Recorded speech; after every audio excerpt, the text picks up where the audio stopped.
This is Twit. I go so far as to say this is a pretty case, but I say that about most cases. But this actually is a pretty case. And it is a Fractal, the Define 7 XL full tower case. You tore it out of the box and stuffed it full of shiny, happy components. What's the word? Well, this is really big. There's two versions. And if you're familiar with Fractal, formerly known as Fractal Design, their Define series has been kind of a go-to case for a lot of people for years now. I think the first one I actually used was the R5. R4 was a really popular case in the enthusiast community. The last version of it they released was the R6, and that was actually 2 years ago. I went back and found my review of that from January of 2018. So here they are, a little over 2 years later. They've dropped the R, but this is the Define. This is the 7th generation Define. Comes in a regular and an XL. A plain side panel or tempered glass. And I have the dark tempered glass version, which is a black interior tempered glass, kind of your standard tempered glass. They also have one where it's a white interior and a clear glass side.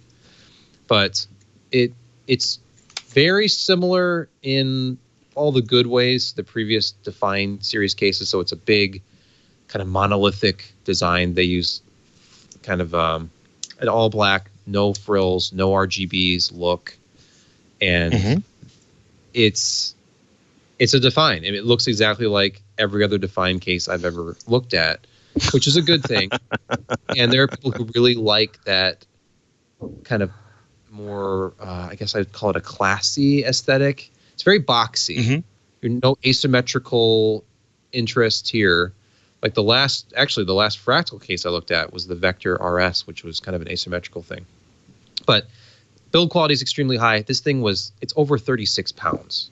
Just pulling this out of the box, like, oh wow, this is a very heavy case. It's thick steel, lots of steel, and it feels like it's built to last for years. And because it's a Define case, it has this door on the front of it, and behind the door, you have your front fan intakes, and you also have two 5.25-inch drive bays.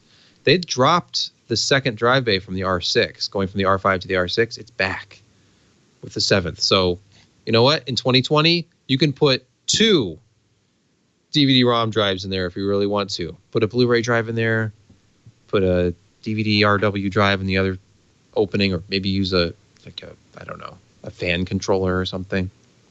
But you have that option. And these cases, this one in particular is extremely open on the inside. It's a very large case. This is a full tower, 9 expansion slots with an extra 3 vertical expansion slots if you wanted to do a vertical GPU mount. They sell an optional kit for that. Tons of room for water cooling. Nice. The radiator and fan options for this were kind of crazy because you can do like 480s on the front and top, another 280 on the bottom, 120 on the back. So I didn't get too in-depth with this one. I just did kind of a first impressions, like took it out of the box, did a build with it, checked out the build quality. I've seen some thermal testing out there. I know Gamers Nexus did a very thorough like thermal and noise review of the case that's out today. So check that out. But it's all the good things about a Define case. So if you like that series of cases and you like, I don't know, like they didn't offer a full tower before. So this is kind of like the full tower version of the Define R6. There's a couple of minor changes. They did a little bit of a different thing with storage this time. Something I need to get into with this case because it can hold up to 18 drives simultaneously, depending on whether it's 2.5 or 3.5 inch. But it's kind of a throwback case in a good way. Like not just because of the two 5.25-inch drives, but because right out of the box, it's got 4 dedicated 3.5-inch hard drive bays, 2 more up on the side in the back, and then it comes with a couple more in the accessory box, and you can put a whole stack of them inside the case to the right of your system where there's a big gap. That can become just a bunch of hard drives if you wanted to. So as with previous Define cases, the hard drive capacity is massive with this thing.